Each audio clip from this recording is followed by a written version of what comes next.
ఇప్పుడున్న 5% లోతుగా చూసి నీకు జాతకాలు నేను చెప్పగలిగేవాడు 5%. అందులో వాసు యాదవ్. ఇది నా కన్ఫర్మింగ్ అష్యూరెన్స్. ఎందుకని అంటారా, నేను జ్యోతిష్యం చదివిన తర్వాత ఈ చెప్పేది చూస్తే నన్ను పట్టుకోలేదు, అర్థమవుతుందంటారా. కాబట్టి ఈ జాతకాలను అనేది వదిలేయి. నా రిక్వెస్ట్ మిమ్మల్ని కంపల్సరీ వినమ్రంగా చేతులు జోడించి తల్లిదండ్రులు నేను మిమ్మల్ని కోరుకునేది ఏంటంటే, హిందూ సమాజంలో పెళ్ళిళ్ళు చేయడం మనందరి బాధ్యత. లేదు అంటే ఈ భరతపురం వేదలో మన ప్రొడక్షన్ చాలా తగ్గిపోతుంది. 20 ఇయర్స్లో మీరు 50% వచ్చేస్తారు ఈ population. Okay sir, okay sir.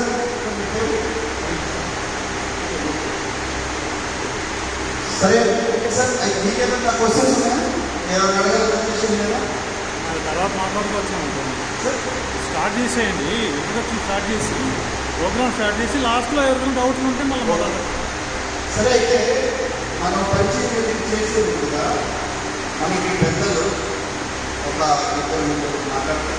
అలా ఒక 2 నిమిషాలు 3 నిమిషాలు మాట్లాడండి. తర్వాత మీకు ఎవరైనా మాట్లాడాలి అనిపిస్తే వాళ్ళ నుంచి మాట్లాడాలి. 2 నిమిషాలు మీరేమైనా వివాహం వ్యవస్థ మీద మన చెల్లెలు జయలక్ష్మితో మాట్లాడతారు.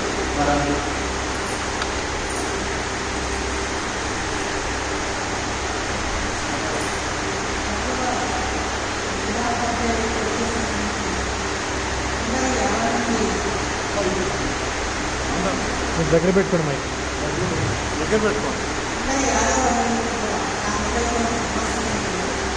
రావట్లే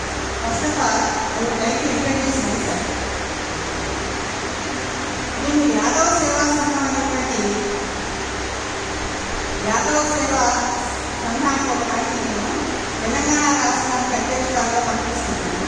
మా యొక్క ముఖ్యమైన ఉద్దేశం ఏంటంటే, యాదవ బంధువులందరినీ విద్యా విషయంగా వివాహ విషయంగా ముందుకు తీసుకెళ్ళడం అనేది మా యొక్క ముఖ్య ఉద్దేశం. అది 10 సంవత్సరాలు నడుస్తాను. సో వాసు గారి నిన్ను పరిచయం వాడు ఏమన్నారంటే, 2 మాటలు మాట్లాడమ్మా, మీరు వివాహ వేదిక చాలా నిర్వహించారు కదా అని ఉద్దేశం అడగడం జరిగింది. నేను దాదాపు ఒక 5-6 వివాహ వేదిక నిర్వహించాను.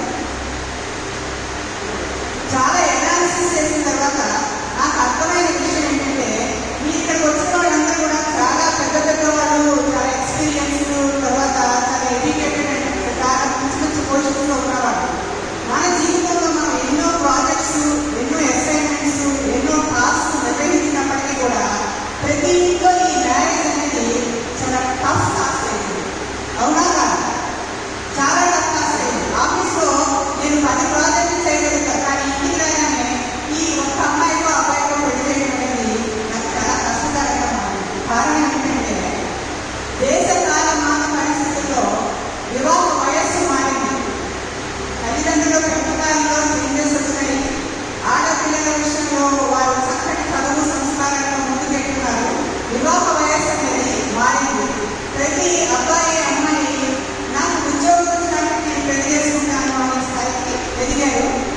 ఆ స్థాయికి వచ్చినాక ప్రతి ఒక్కరికి కూడా ఒక లిస్ట్ ఆఫ్ క్రైటీరియా, నాకు ఇటువంటి పిల్లలు కావాలి అనే అమ్మాయికి నాకు ఇటువంటి అబ్బాయే కావాలి అనేటువంటి ఆ అబ్బాయికి అమ్మాయికి ఇద్దరికి కూడా లిస్ట్ ఉంది.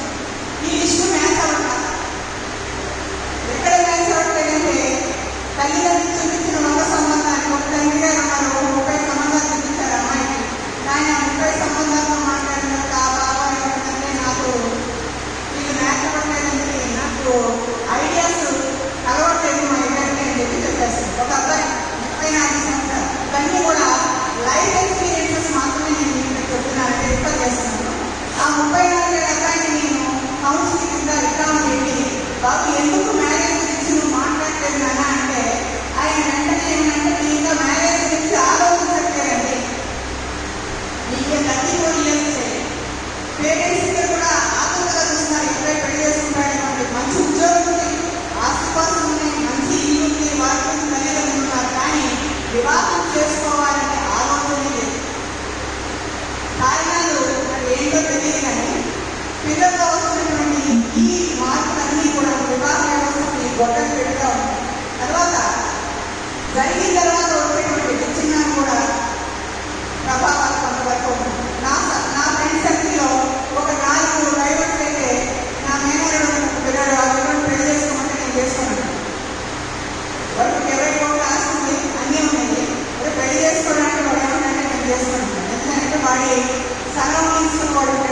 ఫ్యామిలీలో 3 నెలలకో సంవత్సరానికో ఎప్పుడో 2-3 సార్లు డైవర్స్ అవన్నీ చూసినటువంటి మాత్రం ఏంటంటే ఇవాళ నేను చేసుకుని మన నేను కూడా ఒక సినీగా మిగిలిపోవాలా, అసలు ఈ వ్యవస్థ దగ్గరికి వెళ్ళబోతేనే బాగుంటుందేమో అనే భయం. మనందరం చుట్టూ సమాజంలో ఉన్నటువంటి రకరకాల మార్పులు, ఆడపిల్లలు పెళ్లి చేసుకున్న తర్వాత రకరకాలుగా వాటిని ఇబ్బంది పెట్టాలి, మగపిల్లలు ఇబ్బంది పెట్టాలి. ఇద్దరు తప్పులే, ఆడపిల్లలు మగపిల్లలు సమాన స్థాయిలో ఒకరి ఒకరు తప్పుకోకుండా నేను తప్పుతాను అని ఆడపిల్ల అనట్లేదు, నేను ఒప్పుతానని మగపిల్లలు అనట్లేదు. నేనండి 34 సంవత్సరాలు జిల్లా పరిషత్ హై స్కూల్లో టీచర్గా పనిచేశాను. ఇంట్లో అన్ని పనులు చేసుకుని పిల్లల పని చేసుకుని నేను స్కూల్కి వెళ్ళి పనిచేసి వచ్చి అది నా డ్యూటీ. నేను న్యూయార్క్లో పే చేద్దామని అనుకున్నాను. ఎందుకంటే ఒక టీచర్గా ఒక గృహిణి 2 కంప్లీట్ చేసుకుంటూ సక్సెస్ఫుల్గానే నిలబడి అయ్యేవాడు వరకు. కానీ ఒకవేళ నేను ఉద్యోగం చేస్తే నేను ఇంట్లో పని చేయను అనేటువంటి ఆడపిల్లలు కూడా తయారైతే ఆ ఇంట్లో పని చేసే మగపిల్లలు పక్కన చేసిన తర్వాత వాటిని తీసుకొస్తున్నాను. ఇట్లా స్త్రీలో వచ్చినటువంటి బీకే ఉమెన్, నేను ఇక్కడ చాలా గట్టిగా నిలబడుతున్నాను. బీకే ఉమెన్, ఉమెన్లో వచ్చినటువంటి చాలా మార్పులు మన వివాహ వ్యవస్థకి చాలా గొప్పని ఇస్తున్నాయండి. నేను స్ట్రాంగ్గా and having 101 proofs to expect to prove my statement. నా స్టేట్మెంట్కి నాకు చాలా ఎగ్జాంపుల్స్. తల్లిదండ్రులుగా మనం ఏంటంటే అంతో కొంత భారతీయ సంస్కృతిని సంపేసుకుని పెంచుకోకుండా మనం ఏ సంస్కృతిలో పెరిగాం. మా నాన్నగారు నాకు 1989లో పెళ్లి చేశారు. ఇంకో ఈ వృక్షాలు చూడలేదు, ఇంకేం చూడలేదు, పిల్లలు మంచాడన్నారు, తల కాడి వచ్చి ఆయన విన్నాం, మనం తింటాలని వెళ్తాము, మీరందరూ కూడా అదే పనిగా ఉన్నారు. మరి మన పిల్లలు ఎందుకు అంటారు మన పెంపకాల్లో లోపమా? మా అమ్మాయి బంగారం బంగారం బంగారం అని ఆమె చిన్న పని కూడా చెప్పకుండా మనం తయారు చేసేసి వేరే వాళ్ళ ఇంటికి వెళ్తే ఇక్కడ నేను పని చేయాలా? రాసిన ప్రశ్న, నేను రాసిన ఇక్కడ నేను ఇక్కడ ఎందుకు పని చేయాలి? నేను ఈ ఇంటికి పని చేసుకోవడానికి వచ్చానా? ఒక కూతురు అడుగుతాను మన తల్లి, అమ్మ నేను ఈ ఇంటికి వంట చేయడానికి వచ్చానా? నన్ను వంట చేయడానికి పంపించాను పెళ్లి చేసి అని తల్లి ఏం మాట్లాడాలో అర్థం కాదు. అమ్మ పెళ్లిలో ఒక భాగం కూడా వంట అంటే అది నాకు ముందు చెప్పాలి, అలాగే నేను చేసుకునేదాన్ని కదా. వీళ్ళందరికీ నేను ఎందుకు వంట చేసి పెట్టాలి? నేను ఎందుకు కలిగి ఉండాలి? నాకు ఒక 45 లక్షల ప్యాకేజ్ ఉంది, నాకు 35 లక్షల ప్యాకేజ్ ఉంది. నేను ఎందుకు వీళ్ళందరికీ కూడా ఒప్పుకుంటాను? నేను ఎందుకు పెళ్లి చేసుకోవాలి? పెళ్లి చేసుకుని వీళ్ళందరికీ మూడిగా ఎందుకు? దాని పేరు పెళ్లి పేరు వాళ్ళకి ఏంటంటే మూడిగా ఉంది. మగపిల్లలు ఉన్నాడు, వాటి పరిస్థితి వేరే. బయట ఒక 4 స్నేహాలు ఉంటాయి. అమ్మా నాన్న చెప్పి గబగబా పిల్లలు ఖాళీ పెట్టారు. ఈ పిల్లలు సరిగ్గా చూసుకోలేకపోవడం, ఆ బయట స్నేహానికి న్యాయం చేయలేకపోవడం, ఈ పిల్లలకు న్యాయం చేయలేకపోవడం, అతను చేసేటువంటి పరిస్థితి అర్థం. ఇవన్నీ ఇలా అంటే ఇంటికి వచ్చిన కోడలుగా లేకపోతే ఇంటికి వచ్చినటువంటి అన్నంలో సరిగ్గా చూసుకోలేనటువంటి అత్తమామ అతని తీసుకొచ్చడం, ఆమె తప్పుగా చూడటం. ఇప్పుడు మీకు కూతురు ఉందండి, ఆ కూతుర్ని వేరే ఇంటికి కోడలుగా పంపిస్తున్నారు అంటే మీరు అడాప్షన్ ఇస్తున్నారు అన్నమాట. నేను అలాగే అడాప్షన్ ఇస్తున్నాను, మీ యొక్క కూతుర్ని వేరే వాళ్ళ ఇంటికి అడాప్షన్ చేస్తున్నానంటే నేను దత్తత చేస్తున్నాను. అలాగే మీ ఇంటికి వచ్చేటువంటి ఆడపిల్లలు కూడా మీరు దత్తత తీసుకోండి, ఒక కూతురుగా దత్తత తీసుకోండి. నేను ప్రాక్టీస్ చేస్తున్నాను కాబట్టి బయటికి నిలబడి చెప్తున్నాను. నాకు కూతురు ఒక కూతురు పెళ్ళైపోయింది తెలంగాణ ఉంది, కొడుకు పెళ్ళైపోయింది ఇండియాలో ఉన్నాడు, మాతో ఉంది. సో ఆ వచ్చిన అమ్మాయిని, అది కూడా ఒక ఇంటి నుండి వచ్చినటువంటి చక్కటి ఆడపిల్ల మహాలక్ష్మి మన ఇంటికి వచ్చింది. ఆ బిడ్డ తప్పు చేయొచ్చు, ఉప్పు చేయొచ్చు, కడుపులో పెట్టుకుని రాసుకుని నా బిడ్డే అనేటట్టుగా వెళ్ళే అర్థమా ఉన్నప్పుడు ఆ పిల్లకి కూడా చాలా మంది ఇబ్బందులు అక్కడవచ్చు. మన ఈ వ్యవస్థని ఈ రకంగా కొంచెం కొంచెమన్నా మార్పు చేసుకుంటా, మనలో మార్పులు తెచ్చుకోకుండా మనం ఇలాగ ప్రయాణంగా ఉంటే మాత్రం వివాహాలు అనేవి జరగవు, జరిగినాయి. ముందు మన ఈగోలు, మన యొక్క నేను అనేటువంటి అహంకారాన్ని తగ్గించుకుని నిజమే మనందరం పెద్ద పెద్ద సామ్రాజ్యాలుగా జీవితాలు పెట్టడం. ఇవాళ కొత్తగా వచ్చిన అమ్మాయో అబ్బాయో మనకి ప్రశ్నిస్తే మనం చాలా తక్కువగా కూడా తీసుకుంటాం. కానీ అది కాదు, వాళ్ళ జీవితం 100 ఏళ్ళు ఉంది కాబట్టి మన జీవితం ఒక 20 ఏళ్ళు 30 ఏళ్ళనే ఉంటుంది అని నేను అనుకుంటున్నాను. ఇప్పుడు మనకి 20 ఏళ్ళు 30 ఏళ్ళు అవుతుంది, కానీ ఆ వచ్చినటువంటి పిల్లలకి ఒక 100 ఏళ్ళు తీసుకుంటుంది. వాళ్ళ జీవితానికి మనం ఒక ఆధారపూర్వకంగా నిలబడి ఒక ఫౌండేషన్ వేస్తూ వాడిని ముందుకు తీసుకెళ్ళాలి అనేది నా ఆలోచన. ఈ ఆలోచన తప్పుంటే నన్ను అందరూ క్షమించండి, కానీ నేను ఈ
చేసిన వాళ్ళ మనసులో వస్తుంది కాదా? అదేంటి హ్యాపీగా బతికేస్తున్నారు, వస్తుందో 30 లక్షలు 40 లక్షలు 50 లక్షలు ప్యాకేజ్ ఉంది, సోఫాలోనే అన్ని ఇల్లు ఉంది, అది ఇంకొక తల్లిదండ్రులు ఎందుకు నేను ఎందుకు వేరే వాళ్ళని తీసుకొని సంతోషంగా తీసుకునే ఇంట్లో పెట్టుకోవాలి అని వాళ్ళు సాలిడ్లీ వ్యాపాయి ఆ వందల జీవితానికి అలవాటు పడేలాగా మనం అవకాశం ఇవ్వదు. మళ్ళీ ఇంకొక ఎగ్జాంపుల్ కూడా, నా కొలీగ్స్ చాలా మంది ఇంజనీరింగ్ ఫైనల్ ఇయర్లో మాత్రమే పెళ్లి చేస్తుంది. నాకు అడిగా, ఇంక్లూడింగ్ ముస్లిమ్స్ చాలా మంది అడిగా, ఎందుకు ఇంత తొందరగా పెళ్లి చేస్తాను అంటే మీకు తెలియదు జగలక్ష్మి, ఈ వీళ్ళకి ఆర్థిక స్వాతంత్రం వచ్చింది అంటే మన మాట స్వచ్ఛంగా వీళ్ళు, కాబట్టి ఈ లోపలే మనం పెళ్లి చేసి తప్పేస్తే వాళ్ళు పెళ్లి చేసుకున్న తర్వాత ఉద్యోగం చేసుకుంటారు, మన బాధ్యతలు మన దగ్గర నుంచి వెళ్ళిపోతాం. అలా కొంతమంది పేరెంట్స్ ఆలోచిస్తున్నారు, అంటే రకరకాల ఆలోచనలు. అలా ఆలోచించిన పేరెంట్స్ బాగానే ఉన్నారు, వాళ్ళ పిల్లలయ్యారు, శుభ్రంగా చిన్న వయసులో పెళ్లి చేస్తారు, 21, 22, 23 చేస్తున్న వాళ్ళు చక్కగా వెంటనే పిల్లలయ్యి వాళ్ళు పక్కవాళ్ళు వింటున్నారు. కొంచెం పిల్లలు పెద్ద అయినాక ఏదో చిన్నదో పెద్ద ఉద్యోగాలు వస్తున్నారు. అట్లా కూడా ఒక 10-15 జీవితాలు నేను బాగా ఎనాలిసిస్ చేస్తాను. వాళ్ళు హ్యాపీగానే ఉన్నారు. ఉద్యోగం లేనంత మాత్రం అసలు హ్యాపీగా ఉండదు అనేది హ్యాపీగా కూడా ఉండొచ్చు, విడిగా కూడా హ్యాపీగా ఉండొచ్చు. ఇక్కడికి వచ్చినటువంటి చాలా మందిలో చాలా మంది గురువులు అయి ఉంటారు. ఎంతమంది ఎంప్లాయీస్ ఉన్నారంటే లేడీ ఎంప్లాయీస్ ఎంతమంది ఉన్నారు? ఎవరైనా ఉన్నారు లేడీ ఎంప్లాయీస్? లేదు. సో గురువుగా మీరందరూ కూడా సంతోషంగా లేదమ్మా ఉన్నారు. చక్కటి భర్త, చక్కటి సంసారం, భర్త రాగానే గుళ్ళో దెబ్బగా వేరేయకుండా శాంతంగా ఉంది. ఆ భర్తను సరిగా చూసుకుంటే ఆయనకు ఒక 100 ఏళ్ళ ఆయుష్. ఉద్యోగం చేసి వచ్చి ఉద్యోగం చేసి వచ్చి ఇద్దరు కొట్టుకోవడం అంటే ఇంట్లో ఉన్నటువంటి గృహిణిగా కూడా ఆవిడ చక్కటి బాధ్యతను నిర్వర్తించి ఇవాళ కుటుంబాలు నిలబడి బాగా పిల్లలు పెరిగారు అంటే కనుక ఇక్కడ ఉన్నటువంటి ఈ మహిళామందరి యొక్క వాళ్ళందరికీ ఒకసారి గట్టిగా చెప్పాలి. ఇక్కడ ఉన్నటువంటి మహిళలందరికీ కూడా గట్టిగా చెప్పాలి. ఎందుకంటే అంటే ఒక కుటుంబానికి వేరు వెన్నుముక అన్ని కూడా కాదని తీసుకొచ్చి డబ్బు తీసుకొస్తామేమో, కానీ ఆ డబ్బుని ఈ కుటుంబాన్ని పోషించి ఆరోగ్యంగా సౌభాగ్యంతో తయారు చేసి ఐశ్వర్యంగా తయారు చేసే శక్తి ఒక స్త్రీకే.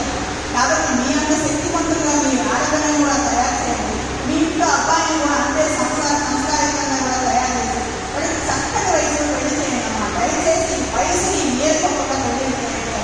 నేను పదే మిమ్మల్ని తల వంచి నమస్కరించి ప్రార్థిస్తాను. Thank you. చెల్లెలు జయలక్ష్మి గారు చాలా చక్కగా మాట్లాడారు. తర్వాత నేను ఒక్కొక్కరు పిలుస్తాను, 2 నిమిషాలు మాట్లాడాను. మనకి నేను ఎక్కడో ఉండను, నా సంస్థ నా సర్వీసెస్ అన్నీ ఆపరేట్ చేయాలి అనుకున్నప్పుడు, హైదరాబాద్లో పెట్టాలి అనుకున్నప్పుడు దీనికి సహకారం అందించిన దిగిని ప్రసాద్ యాదవ్ గారు, ఆయనకి నేను చాలా రుణపడి ఉన్నాను.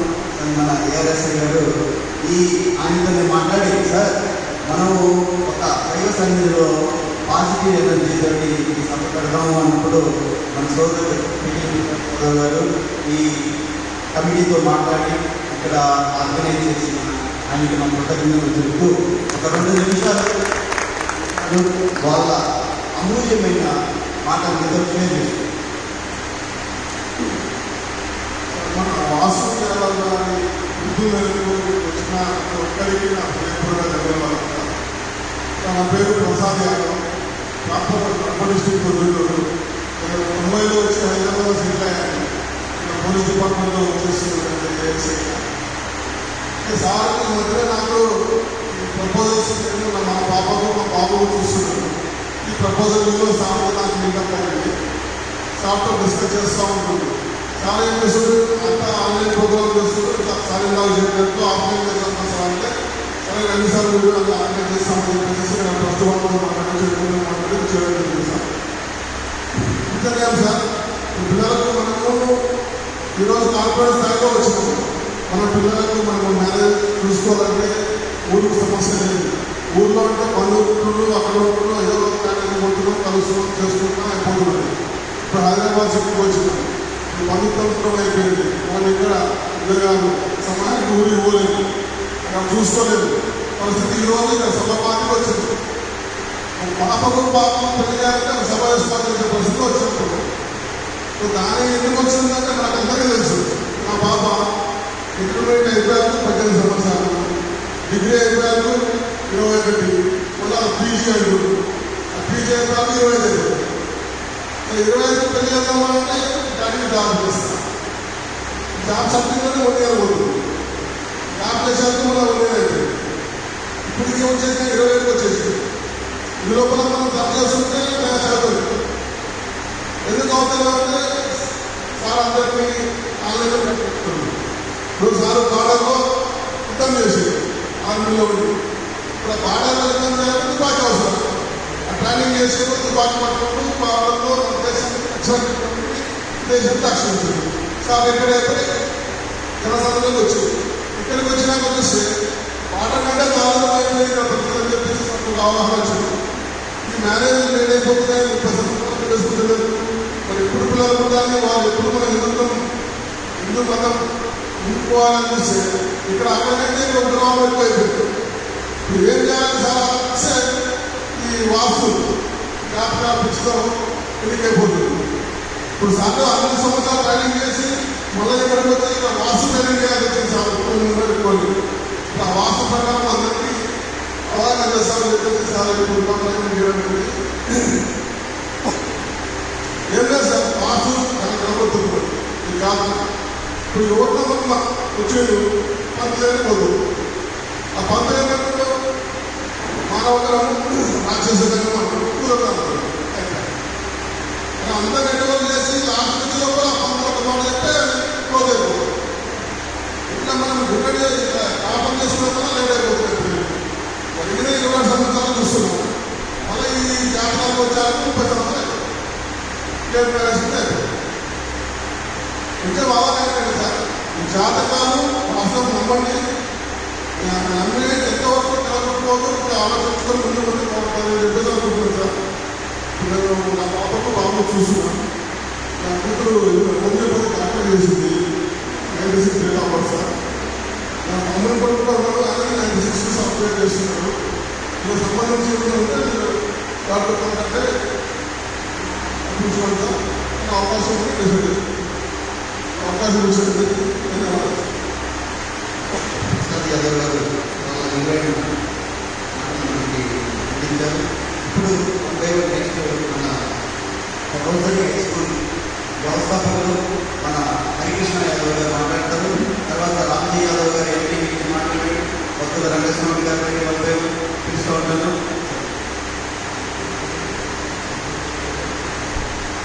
చేసిన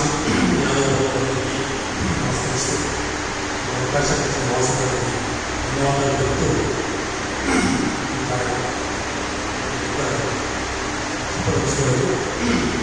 నేను హరికృష్ణ నేచర్లో ఉన్న ప్రైవేట్ స్కూల్ రాష్ట్రంలో మాకు ఒక అబ్బాయి అమెరికాలో పిహెచ్డీ చేసి కంప్లీట్ అయింది. డిసెంబర్ 1 జాబ్లో ఉంటున్నాడు.